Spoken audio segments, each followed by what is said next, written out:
ইমদাদুল হক মিলন। আমি প্রথম দিন এখানে এসে শুনলাম 2012 সালের মধ্যে ডেস্টিনি বাংলাদেশের প্রতিটি মানুষকে স্বাবলম্বী করবে, আত্মকর্মসংস্থানের ব্যবস্থা করবে এবং বাংলাদেশে কোনো বেকার থাকবে না। আমার কাছে খুব বিস্ময়কর মনে হয়েছে যে এটা কি করে সম্ভব।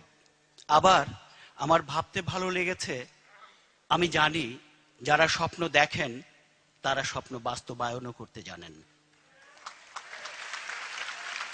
আমি নিশ্চিত 2012 সালের মধ্যে ডেস্টিনি তার স্বপ্ন পূরণ করবে, বাংলাদেশের চেহারাটিকে বদলে দেবে। আমি বিশ্বাস করি বাংলাদেশের বা বাঙালি জাতির যা কিছু গৌরবের ইতিহাস, তার প্রত্যেকটা ঘটেছিল তরুণদের হাত দিয়ে, তরুণদের মধ্য দিয়ে। আমি এখানে সব তরুণদের দেখতে পাচ্ছি।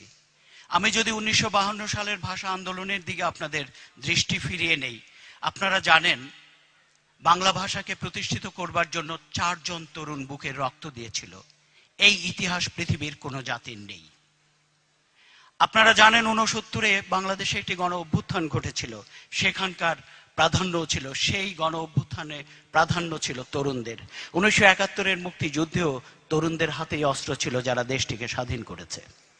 আমি জানি যে তরুণরা ডেস্টিনির সঙ্গে যুক্ত হয়েছেন, তারা বাংলাদেশের পুরো জীবন ব্যবস্থার মধ্যে নতুন একটা হাওয়া বইয়ে দেবেন, এই দেশটিকে তারা বদলে দেবেন, এতে কোনো সন্দেহ নেই। তারুণ্যের শক্তির কথা নানা রকম ভাবে আমরা বলি, তরুণরা দেশকে বদলায়। এবারও তারুণ্যের জোয়ারটা আমরা দেখেছি।